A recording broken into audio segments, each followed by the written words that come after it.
I got Kerala cadre. So first 9 years I have to work in Kerala.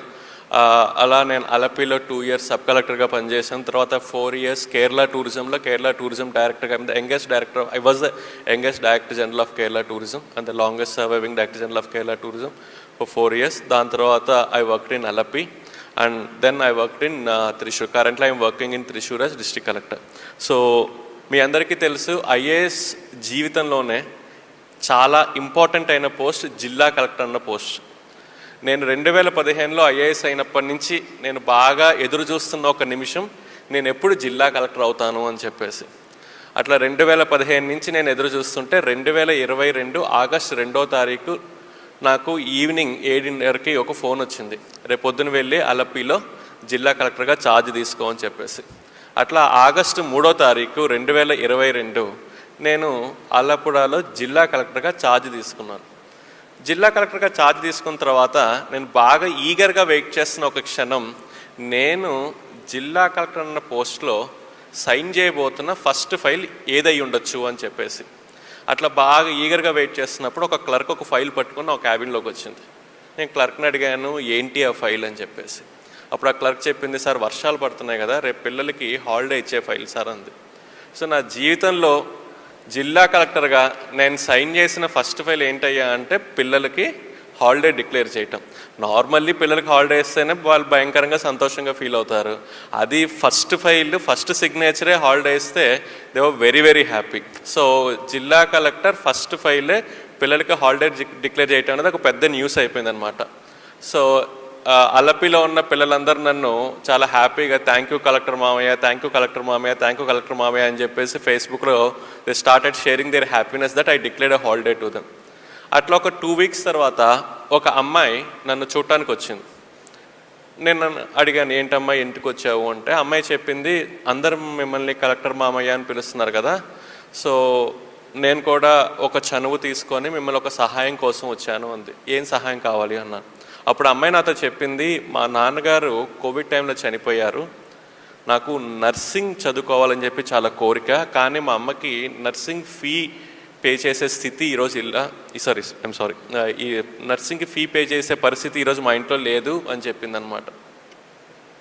అప్పుడు నేను అడిగాను, ఏం కావాలి అంటే, నాకు ఎవరైనా స్పాన్సర్ని చూస్తారా నర్సింగ్కి ఫీ పే చేయడానికి అని.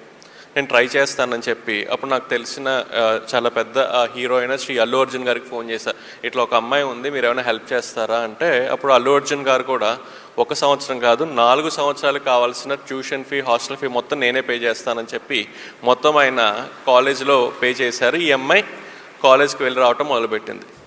మీకు తెలుసు కదా, అల్లు అర్జున్ గారు సహాయం చేశారంటే అది ఆబ్వియస్లీ ఇంకా పెద్ద న్యూస్ అయిపోతుంది. సో అది కేరళ మొత్తం పెద్ద న్యూస్ అయిపోయింది అనమాట. ఆ న్యూస్ చదివి నెక్స్ట్ డే ఇంకొక అమ్మాయి నన్ను చూడటానికి వచ్చింది.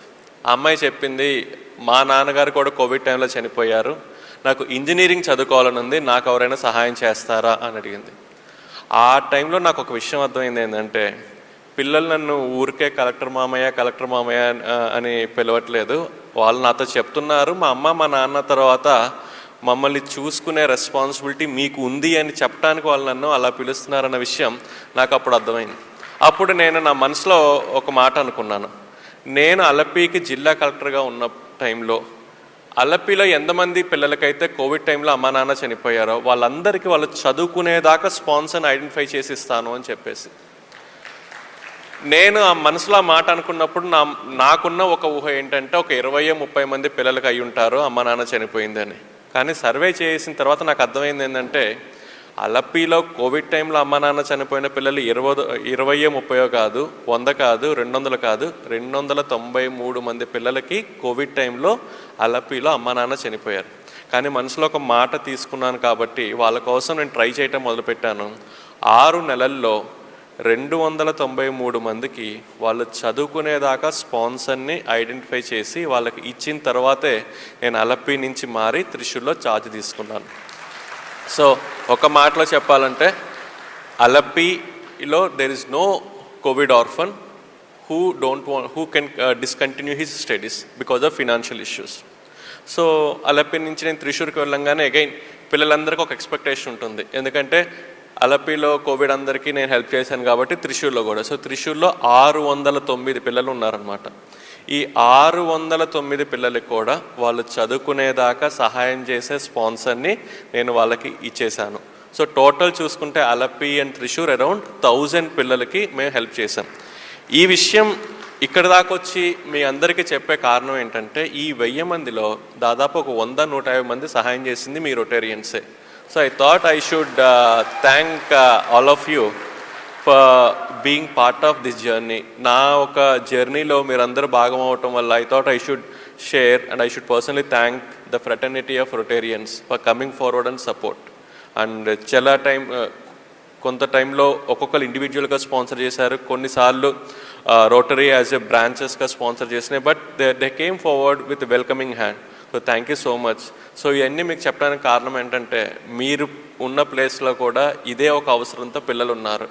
అలపిలోనే కాదు పిల్లలకి అమ్మ నాన్న చనిపోయింది, త్రిశూర్లోనే కాదు పిల్లలకి కోవిడ్ టైంలో అమ్మ నాన్న చనిపోయింది, ఈవెన్ విజయవాడలో కూడా నాకు తెలిసి ఇదే ఒక పరిస్థితి ఉంటుంది, గుంటూరులో కూడా ఇదే పరిస్థితి ఉంటుంది, మీరున్న ఏరియాస్ కూడా ఇదే పరిస్థితి ఉంటుంది. So wherever it is possible try to support this children. There are this children, okay, Covid కారణం వల్ల ఇబ్బంది పడుతున్న పిల్లలు ఉన్నారు. So they need your support. Looking forward and thank you so much for giving me this opportunity and hope I made it short and interactive. Thank you so much.